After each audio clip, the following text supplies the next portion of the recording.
Hello, Popverse. Welcome to day one of New York Comic Con. I'm your staff writer, Grant. Here with me in the studio today is none other than Genndy Tartakovsky. Genndy, how's New York day one going for you? It's going good. It's always, New York's a great city. I always love coming here, and so far it's so good. Fantastic.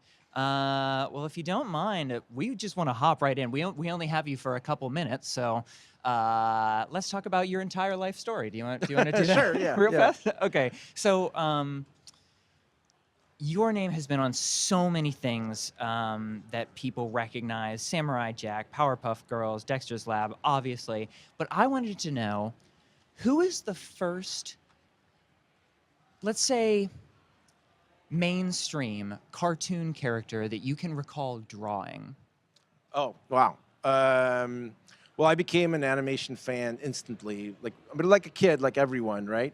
But then I was also following comic books, and then I started, back in the day, I think my dad just bought a VHS player, right? Yeah. So it's Sure. and so I would start recording cartoons and then trying to copy them in my sketchbook. Cool. And I think probably the first things I would draw was probably Scooby-Doo. Okay. I remember, I even have some of those sketchbooks because I keep all my sketchbooks for the years.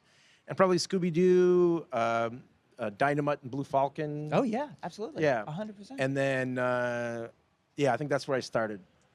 Okay, great.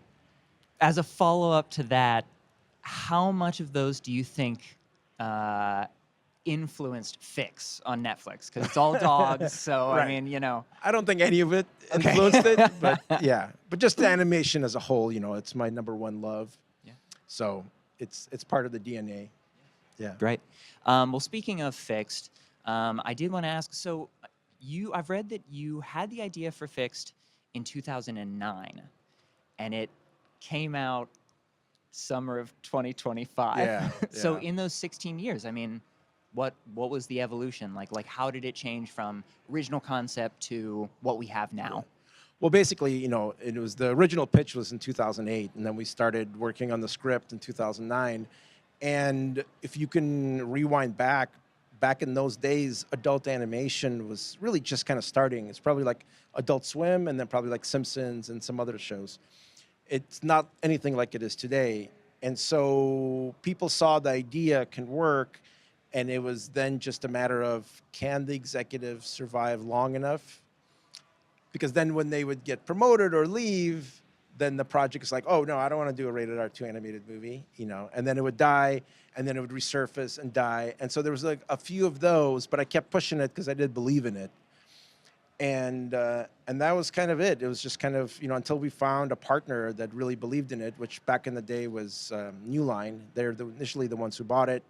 And with Sony Animation, we kind of all did it together. Okay, great. Couple quick questions, because I do want to talk to you about Primal Season 3 that is coming out. Okay, so I am just learning that our previously deceased main character from Primal Seasons 1 and 2 is coming back as a zombie, which just absolutely blew my mind.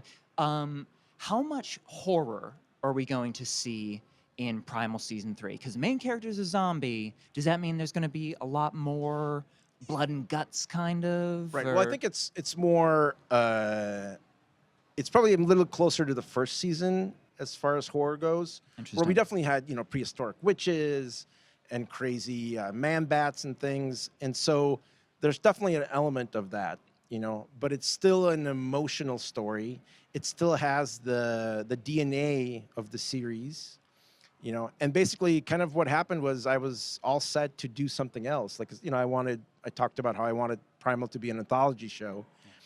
And so I started developing new things, and then I kind of started to realize, what did I just do? I spent 20 episodes building this relationship, building this character that people would like, and then I kill him, And then I thought, maybe it was too early, because the thing is, what's interesting is you guys watch it for a little bit, right?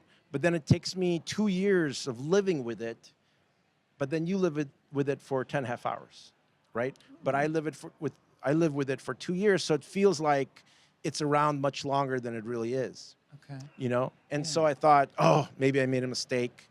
And then all of a sudden this idea popped in, and then I found a way to do it so it feel like the timeline's continuous. Yeah. And everybody, everybody loved the idea, and so we started doing it. That's great. So would you say that it's transformed from an anthology show to now just following kind of the Spear and Fang stuff that was set up before? It's like, forget I ever said anthology. Okay, all right, And fantastic. it's just you finish season 2, you can turn it on the next one, and now you can enjoy it. Excellent. Okay, just a couple more questions, and then I know we are running out of time here. One of my favorite parts about Primal was the magic that was set up in both seasons 1 and 2. The infernal stuff in season 2 was so cool. Is that stuff still kicking around?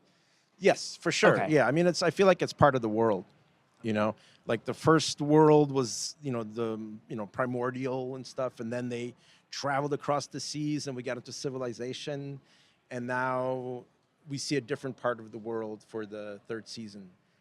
That's probably more like this primordial thing, but it's got some magic in it, horror, thrilling, and then emotions, some comedy always, little nugget here and there. Sure.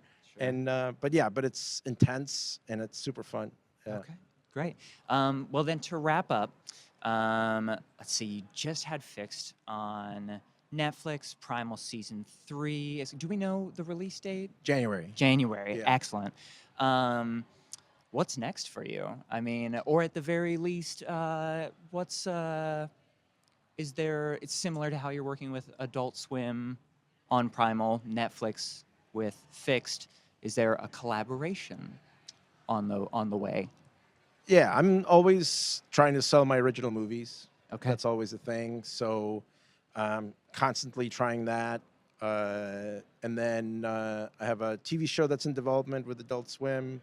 So hopefully that'll go. And so, yeah, I like this kind of juggling between TV show, movie, and as long as people are still into what I do, I'm going to keep going. Great. And last question for you. Are you still pitching that Popeye idea? No, that one I stopped. No, you're done? Okay. No, All right. that one's done. Okay, great. All right, well, thank you so much for chatting with us. Popverse folks, we have so many interviews with the likes of Genndy, as well as a ton of other people here at the studio for New York Comic Con. If you want to see that, all you got to do is go to thepopverse.com, and we'll see you next time, I hope. Yeah, thank you. Absolutely. I appreciate it.